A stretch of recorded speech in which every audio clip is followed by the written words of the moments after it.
So we're still talking about those pesky planks wearing down after the Las Vegas Grand Prix. Of course, both McLaren drivers were disqualified for their planks wearing out too much during the race. And in response to that, some people have been saying that we really need to take a look at the regulations here. Andrea Stella, the team principal of McLaren, unsurprisingly was not too happy with the decision and basically said, well, we only just went over the wear limit. Do we really have to get disqualified for that? Could we not have had some sort of time penalty or something like that instead?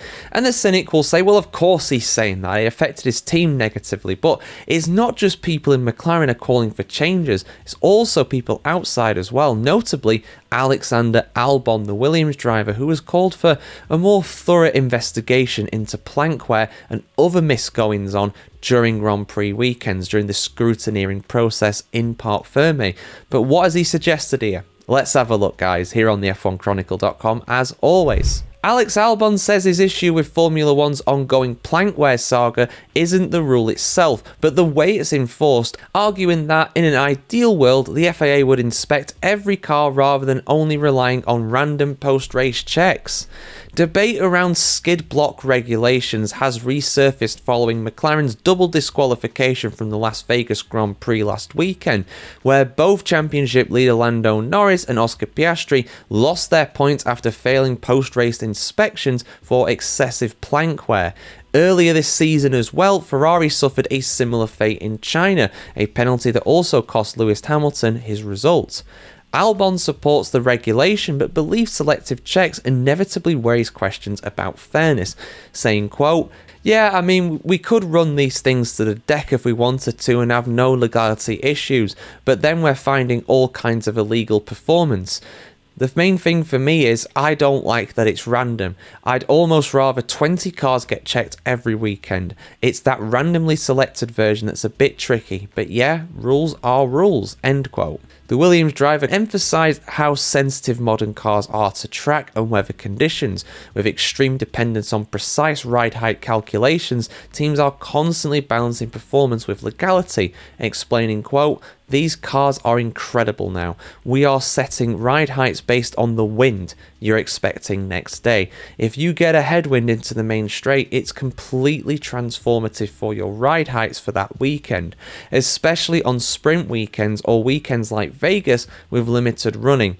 You have to play it safe, and sometimes you finish the race kicking yourself because you have hardly any plank wear and feel like you could have optimized more, but that's the way these rules are, end quote. A full legality inspection requires significant time and often partial disassembly of a car, making all 20 car checks impractical with the constraints of an already compressed race weekend. For now, random sampling remains the FIA's most feasible compromise.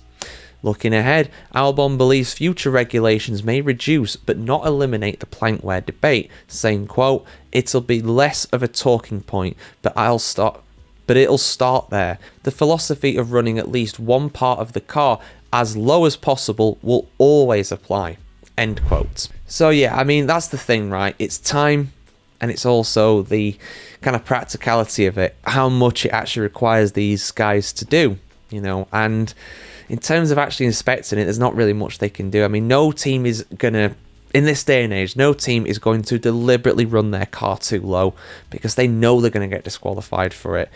It does raise the question of how often have cars passed through scrutineering or not really had a real look into them when they've been illegal.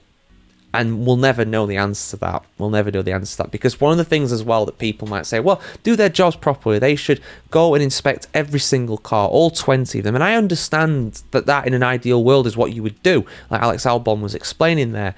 We don't live in an ideal world, do we? We live in the real world now. And can you imagine if someone was disqualified the day after a Grand Prix for wearing their plank down too much? Can you imagine the uproar? I mean, I think it's pretty bad that a lot of fans go to Grand Prix and they don't know that their driver may get a penalty for whatever reason, right? For a crash out on track, for some kind of technical infringement like the plank wear being too much or something like that. I think that's really bad. I don't think that fans who are going to the Grand Prix, because, it's not as bad for us sitting at home looking on social media, right? I mean, it's a bit annoying because it's like, oh, I thought this person got this result and turns out they're not. But the people actually going to the races that are spending their hard-earned money, travelling to all corners of the globe to support their team, to support their driver. You know, it happens every now and again where these people get penalties hours after, just like Vegas. Exactly like Vegas. So I think that's a big problem. But imagine if it was worse. Imagine if it was like the day after. I mean, that would be terrible, in my opinion. That'd be worse. So, yeah, it's not perfect, but I think it's the best of a tough situation, to be honest. But guys, let me know what you think. Should the FIA be employing an army of engineers to get their tools out and disassemble all these cars within like 5 minutes or whatever? Get 100 guys on every car, you know? Make it like a pit stop. I'm joking, of course. They can't do that, but you know what I mean. Some people would think that's the solution, but I don't think it is, personally. Like, share, comment, subscribe, though. Get your ideas. Like, share, comment, subscribe, though, guys. Get your ideas down below. See you soon. Have a great time.